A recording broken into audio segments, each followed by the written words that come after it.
இந்த தேர்தல் தொடங்கினதுக்கு அப்புறமா ஒவ்வொரு கிராமத்திலையும் ஒவ்வொரு கட்சிக்காரங்களுக்கும் நிறைய விதமான சம்பவங்கள் நடந்தது. அதில் முக்கியமான ஒரு கட்சி எது அப்படின்னா திமுக.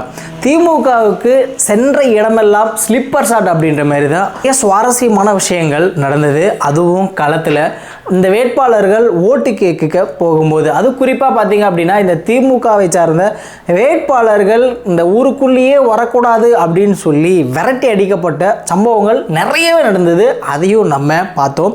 ஆனால் இதனடா புது ஐட்டமாக இருக்குது அப்படின்ற மாதிரி திமுகவுக்கு ஒரு ஊரில் பிரம்மாண்டமான ஒரு ஏற்பாடை பண்ணி விட்ருக்காங்க. தயவு செஞ்சு ஊருக்குள்ளே மட்டும் வந்துடாதீங்க அப்படின்ற மாதிரி. ஏன் அப்படின்னா அந்த அளவுக்கு அந்த ஊர் மக்கள் பாதிக்கப்பட்டிருக்காங்க. எந்த மாவட்டம்டா அப்படின்னா புதுக்கோட்டை மாவட்டம் வேங்கை வயல். வேங்கை வயல் சொன்ன உடனே எல்லாத்துக்குமே அந்த சம்பவம் நினைவு வந்திருக்கும். கிட்டத்தட்ட ஒரு 1.5 வருஷம் ஆக போது அந்த சம்பவம் நடந்து.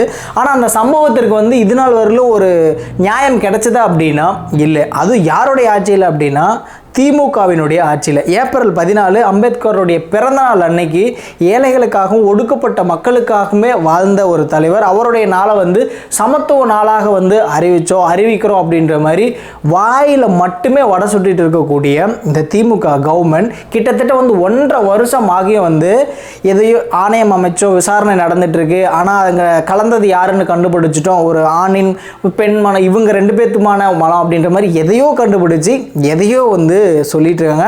ஆனால் இந்த ஒரு விஷயத்தில் பாதிக்கப்பட்டவங்களை சமூக நீதி கிடைச்சதா அப்படின்னா இல்லை. அதை தாண்டி இப்போது அந்த கிராம மக்கள் என்ன சொல்லியிருக்காங்கன்னா, நாங்கள் தேர்தலை புறக்கணிக்க போகிறோம் அப்படின்னு சொல்லியிருக்காங்க.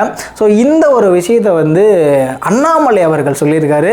இது கண்டிக்கத்தக்க வேண்டிய ஒரு விஷயம். கையால் ஆகாத திமுக அப்படின்னு அண்ணாமலை அவர்கள் குறிப்பிட்டாரு.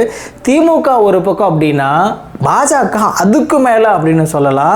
மணிப்பூர் எப்படி இருந்த ஒரு மாநிலம், ஆனால் அங்கே பெண்களுக்கு குக்கி பழங்குடியின பெண்களுக்கு நடந்த அநீதி அப்படின்றது உலகமே பார்த்து கண்டித்த ஒரு விஷயம். அப்படி இருக்கும்போது இவங்க வேங்கை வயலை பார்த்து திமுகவை பார்த்து விமர்சனம் பண்ணுறாங்க. ஆனால் இவங்க சலைச்சவங்களே இல்லை அப்படின்றது 2 சம்பவங்களின் மூலமாகவே தெரியுது. ஆனால் இப்போது திமுகவுக்கு எங்கெங்கேயோ ஓட்டு கேட்க போகிறாங்க, ஏன் நீங்கள் வேங்கை வயல் பக்கம் யாருமே போகிறதில்லை அப்படின்றது தான் ஒரு கேள்வியாகவும் இருக்குது. அந்த கிராம மக்களினுடைய எதிர்பார்ப்பாகவுமே இருக்குது. அதனாலேயே இந்த தேர்தலை நாங்கள் புறக்கணிக்க போகிறோம் அப்படின்ற மாதிரி ஒரு போராட்டத்தையும் அறிவிச்சிருக்காங்க. ஆனால் உலக வரலாற்றிலேயே இது மாதிரி ஒரு கொடுமை எந்த ஒரு சமுதாய மக்களுக்காவது நடந்திருக்குமா அப்படின்னா அதற்கு வாய்ப்பே இல்லை அப்படின்னு தான் சொல்லணும். அந்த அளவுக்கு மிக கொடூரமான ஒரு சம்பவம் வேங்கை வயலில் நடந்தது.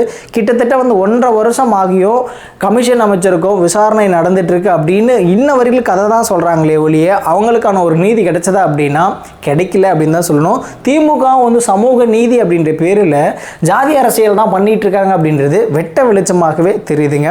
எப்படின்னு பார்க்கும்போது இப்போ மலம் கலந்தவங்க யாரு அப்படின்னு கண்டுபிடிச்சாங்க அப்படின்னா அவர்கள் தண்டிக்கப்பட்டாங்க அப்படின்னா கண்டிப்பாக அந்த சமுதாயத்தினுடைய ஒட்டுமொத்த பகையும் திமுக சம்பாதிக்க வேண்டியதாக இருக்கும். இந்த நேரத்தில் அதை பண்ணால் அது மிகப்பெரிய ஓட்டு இழப்பதற்கான வாய்ப்பாக திமுகவுக்கு அமையும் அப்படின்றதுனால தான் இவங்க அந்த ஒரு கேஸை கண்டுக்கிறதே இல்லை அப்படின்றது ஒரு நிதர்சனமான ஒரு உண்மை. ஆனால் கிட்டத்தட்ட எப்படியாவது இந்த வேங்கை வயல் மக்களுக்கு ஒரு நன்மை கிடைக்குமா அப்படின்னா அதற்கு வாய்ப்பே இல்லை அப்படின்னு தான் சொல்லணும். சமூக நீதியை பற்றி பேசக்கூடிய திமுக ஆட்சியிலேயே இது மாதிரியான கொடூரங்கள் நடக்குது அப்படின்னா இந்த அளவுக்கு பட்டியல் சமுதாய மக்களுக்கு இவங்க பாதுகாப்பாக இருக்காங்க அப்படின்றதாங்க மிகப்பெரிய ஒரு கேள்விக்குறியாக இருக்குது. இப்போ ஒன்றை கிளம்புறது நான் சதீஷ்.